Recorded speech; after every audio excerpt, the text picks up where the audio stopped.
Joining me now is journalist and filmmaker Ami Horowitz. Ami, thank you for joining me. Good to see you. Let's start with the left's continued meltdown over Elon Musk's gesture at the inauguration, which they are desperately insisting was a Nazi salute. But now best-selling author Gerald Posner, who has written books on Hitler Youth and the Nazi regime and is very informed on this topic, has said, quote, "As non-fiction authors of books about the Third Reich and as co-founders of Anti-Semitism Watch, a non-profit that monitors anti-Jewish hate worldwide, we know real Nazi and fascist rhetoric and actions. When we watched this video clip, we thought it was nothing more than him reaching out to a large crowd in a moment of intense excitement."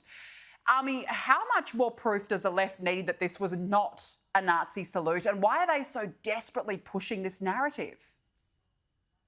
Look, with all due respect to the gentleman you just quoted, I don't need an expert on this, okay? Danica, this is so stupid that if a producer sent me this in advance saying, we're going to talk about this, I would have said, I'm not talking about it. This is so dumb.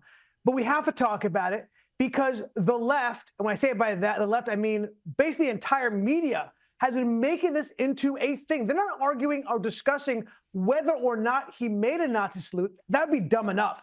They're saying that he did it. That's what CNN is saying. That's what the View is saying. So it is beyond ridiculous. Take a look. I think I have some skin in the game on this thing. Okay, I'm a Jewish man. I kind of know I have a pretty good Nazi radar. Okay, I know what a Nazi is and what isn't a Nazi. I've called them out. I've called them out on this show. I've called them out in my personal life and other shows. Okay. Look, I don't want to pull the, I've got Jewish friends card who know Elon, but I've got Jewish friends who know Elon. Sorry, I had to drop that. They know him well, okay? The man is not a Nazi. In fact, he's philo-Semitic. Ben Shapiro went to Auschwitz with Elon Musk, and the latter gave a speech against anti-Semitism. Now, the question is not whether or not he is a Nazi, because that's a dumb, stupid argument, okay? I'm not going to indulge in any longer. The question is why? Why are they doing this? Well, look, like racism, Nazi is the last resort when you have nothing else to say. All your policies have clearly failed. It's the Nazi lifeboat they have to cling to as a last resort for maybe as a Hail Mary pass. We can do something to move momentum back to us. We'll attack. It didn't work with Donald Trump. He won the election. We got to move on to something else. So let's go to Elon Musk. That's what's happening here. Look, Chris Murphy was talking to Elise Stefanik in Congress. And Chris Murphy asked her, by the way, rule number one, when you're a lawyer talking, and this is obviously not a legal courtroom, but rule number one, you're a lawyer talking to a witness, similar to what we see in Congress when they're talking to witnesses. If you don't ask a question, you don't know how the person is going to answer. So when Chris Murphy asked her the question about the Nazi salute, again, not asking her, which would be dumb enough if he did it, but saying that he was doing a Nazi salute, he got demolished and steamrolled by Elise Stefanik, who, by the way, has a little bit of credibility on this because she is the poster girl when the Hamas protesters, the Hamas supporters were attacking Jews. She was the person who called out the presidents of a number of different schools, and she just ran right over him. And then you've got the other part of the left, like AOC calling this out.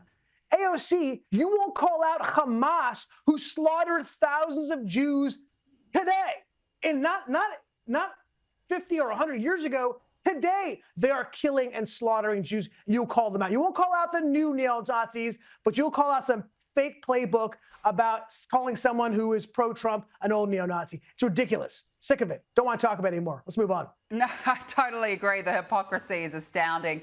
Now, all right, let's move on, Ami, because finally America First is back. The Trump administration is adopting a one-flag-only policy, blocking US embassies and outposts from flying Pride and Black Lives Matter flags. Ami, it's stars and stripes all the way. Again, I don't know how this is a controversy, okay, right? I don't know why this is crazy. Why are you calling out and having an issue with the American flag being the only flag you're allowed to fly? The flag, by the way, which covers justice and liberty and democracy for everyone, okay? Look, quick little anecdote, if you will indulge me, Danica, for a moment. So my coffee shop across the street from where I live, love it very much. But like most coffee shops, most baristas, very left wing. Don't know why they end up wanting to work coffee shops, but they do. I'm sure you know about that as well. And they, during Pride Month, they are always actually they put the Pride flag all year long, not just during Pride Month, which is totally they're able to do that. I got no issue with that. And on Juneteenth, they actually fly the Juneteenth flag. Didn't know there was a Juneteenth flag. I learned in my coffee shop there was one. Okay, fine, go ahead and do that as well. You know what they don't fly on July 4th? On July 4th, the Day of Independence, they don't fly the American flag, okay? And when I asked them, why aren't you flying the American flag today? They said, what are you, some kind of racist? That was their response. Look, this is not just anti-Americanism, right? Which it is. It's also a level of self-hatred, right? That's really what, if you want to put them on my psychologist couch, right? I'm not a psychologist, I just play one on Sky News Australia, but that's what it is. It's self-hatred. And, you know, I find it so despicable that the Biden administration, which of course said you can fly different kind of flags, and specifically said, right, the Biden administration specifically said to U.S. embassies, you could fly the BLM flag. The BLM flag, which is responsible for destroying over $5 billion in property across America, responsible for dozens of deaths, Danica, including police officers. But that was okay? But now we have a new president, and there's, hey, you know what? It's moral cleanup in aisle 5, please. And that's what this president is doing. Oh, look, absolutely, and it's about time for sure. Now, look, the Pentagon will begin deploying as many as 1,500 active duty troops to help secure the southern border in coming days, putting in motion President Donald Trump's plans to crack down on immigration, and it remains to be seen if they'll end up doing law enforcement there. But, Ami, I mean, this was a mandate that Trump was elected on to crack down on immigration, so how important is it that this next administration actually succeeds in doing so?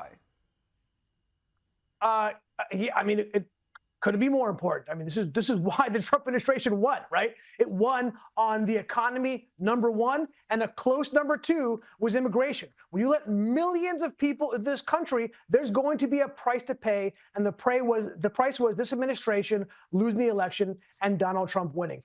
Let me see if you recognize this person. This quote. Yeah, there's nothing else I can do within my power to secure the border. Now, you may not recognize the person. I wasn't swallowing my words, right? I wasn't dribbling from my mouth. But that's essentially what Joe Biden said when asked why you're not securing the border. Look, it was all, obviously we now know it was all within his power because we have the next president doing it. He could have put troops at the border. He chose not to do it, right? He could have hid all he wants behind, I don't have the executive power to do it, as we all know he did. He could have done all the things that Trump is doing. He could have had deportations, which Trump is now going to begin to do. He could have continued to build the wall, which he stopped doing, which now Trump will complete. And more importantly, by the way, than all of these things, even the soldiers at the border, even more important is remain in Mexico. That was the #1 tool that the Trump administration used to stem the tide, telling Mexico, these people will stay on your side of the border, and then we'll vet them as they come through. That's what's going on today, right now. The troops aren't as necessary because of that one policy that the Biden administration decided to flip on, okay? This is ridiculous, and now we're showing this is why Biden lost, exactly on this issue. Yeah, it's stark clear now, isn't it?